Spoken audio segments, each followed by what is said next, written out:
Perguntaram a Dostoiévski qual era o sentido da vida. E ele disse que a resposta estaria presente no livro Dom Quixote. Ou seja, o engenhoso fidalgo Dom Quixote de la Mancha, obra de Cervantes, pode responder qual é o sentido da vida. E nesta obra conta a história de um homem que lê tantos livros da cavalaria, de heroísmo, mitologia, que seca-lhe o cérebro. E ele então enlouquece e parte pelo mundo para lutar em nome da honra como um cavaleiro andante e principalmente em nome do amor. Ou seja, ele faz uma das coisas mais sensatas que a humanidade é capaz de fazer. E no vídeo de hoje eu vou contar quais são os principais heróis que enlouqueceram Dom Quixote. Fica aí no vídeo.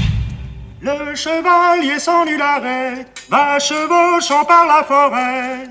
Hoje é dia de cultura e se você gosta de histórias de heróis e heroínas da humanidade, já se inscreve no canal, aciona o sininho para não perder nenhum dos grandes vídeos que faremos por aqui, especialmente se você gosta de histórias de heróis e heroínas, de livros da cavalaria, literatura, quadrinhos, todos os locais que apresentaram uma das mais belas expressões do ser humano, que é o heroísmo. No vídeo de hoje vamos falar de uma das minhas histórias favoritas, que é o engenhoso fidalgo Dom Quixote de la Mancha de Miguel de Cervantes. Eu já fiz um vídeo aqui contando sobre o livro, a obra em si, resumindo a história, e também já fiz um vídeo sobre Miguel de Cervantes, o autor desta obra, que é uma história fenomenal. Ele também é um herói. Eu digo isso a vocês com muita convicção. Mas no vídeo de hoje eu quero falar sobre os principais heróis que enlouqueceram Dom Quixote. Para quem não sabe, Dom Quixote conta a história de um senhor chamado Alonso Quijana, que lê tantos livros da cavalaria, dias e noites, sem dormir, que faz com que ele enlouqueça, que o seu cérebro seque, como diz a obra. E ele então decide partir pelo mundo para lutar como um cavaleiro andante, com uma armadura e um cavalo, um Rocinante, mesmo sabendo que vai apanhar por aí. E ele então começa a sonhar com esse mundo de valores, de heroísmo, de lutar pela honra e principalmente em nome do amor, como nós sabemos, em nome de sua amada Dulcinea, para mostrar ao mundo o melhor que havia nas pessoas e o melhor que havia em si mesmo. Mas no vídeo de hoje eu quero falar sobre os principais heróis que enlouqueceram Dom Quixote. Quais são esses heróis aí tão virtuosos, tão valorosos, que fizeram um homem fazer uma das coisas mais sensatas, que é lutar pelo amor? Um livro bem interessante para nós estudarmos aí o que era esse movimento da cavalaria, um pouco numa época bem anterior a Cervantes, é claro, é o livro da Ordem da Cavalaria de Ramon Lulio. Essa obra tem seus problemas, mas ela fala de uma maneira bem poética o que é um cavaleiro.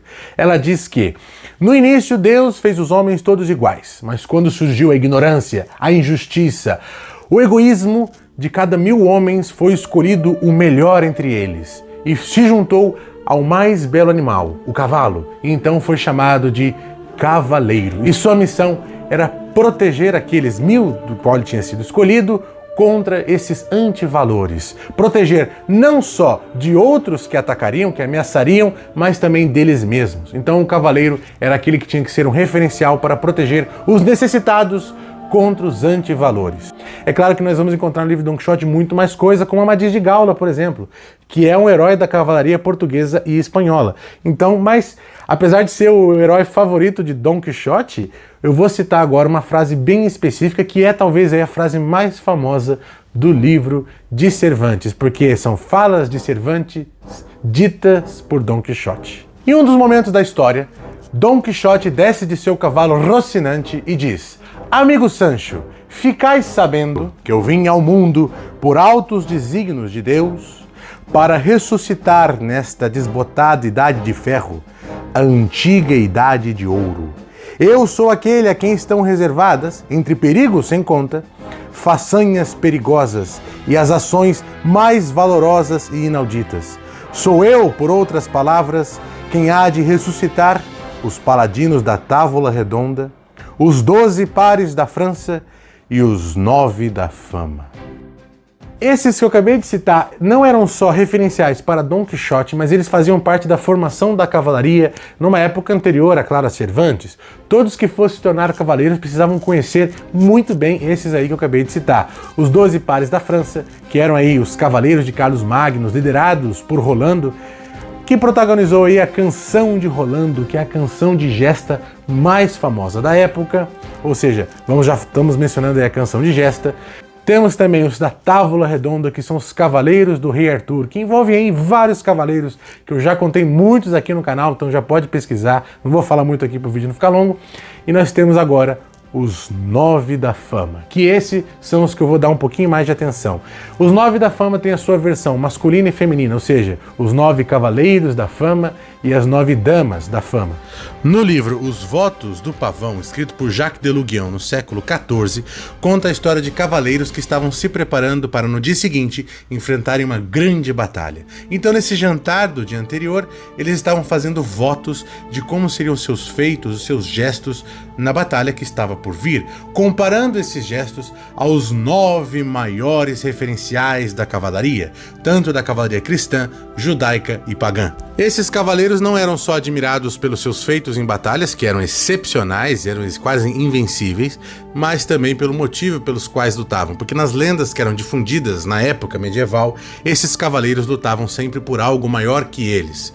Seja Deus, seja amor, seja a humanidade, seja seu povo, esses eram defensores daqueles pelos quais eles estavam cuidando. Por isso, eles eram referenciais da cavalaria. Por exemplo, entre os cavaleiros pagãos, nós temos aí Heitor, que na Ilíada, que a gente já falou aqui no canal, Heitor é um referencial de valor, de virtude, e além do mais, enfrenta uma deusa e um semideus sozinho pela sua coragem, que faz os gregos criarem um termo para ele que seria agathos. Então, entre a mitologia grega, aquele que é o maior referencial da cavalaria medieval seria Heitor, assim também como Alexandre e Júlio César, que também estão na lista. Entre os referenciais da cavalaria judaica, nós temos Josué, grande campeão da Batalha de Jericó, Judas Macabeu, defensor de Jerusalém, e também Davi, aquele que enfrentou Golias, também se tornando rei de Jerusalém. E a cavalaria cristã está preenchida com Carlos Magno, que seria aí o principal centro da matéria da França, que a gente vai falar bastante aqui no canal, que é o tio aí de Rolando, que faz parte das canções de gestas que eu já mencionei, dos 12 pares da França.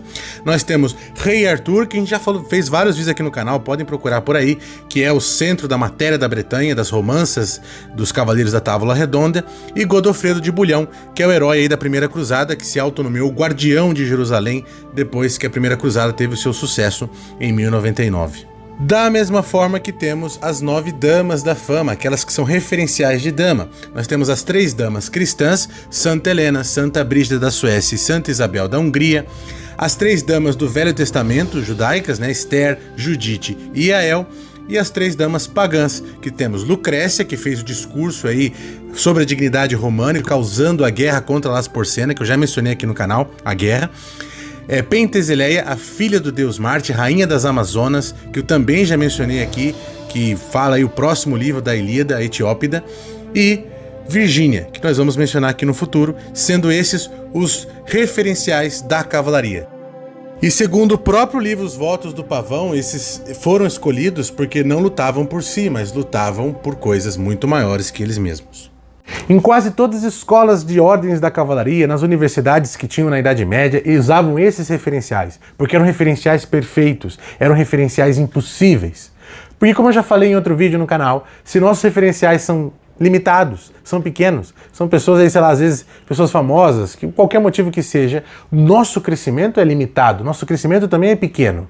Mas se nossos referenciais forem impossíveis, se nossos referenciais forem lá em cima, nosso crescimento é ilimitado, assim como nos mostra Quixote, que apesar de ter perdido todas as batalhas que ele se meteu, quase todas, o seu coração era invencível. O seu coração alcançou o impossível. E é por isso que a obra Dom Quixote é excepcional. E Dom Quixote hoje tornou-se para nós um referencial impossível. Ser igual a Quixote é enlouquecer. E enlouquecer ao nível de Quixote é sensato.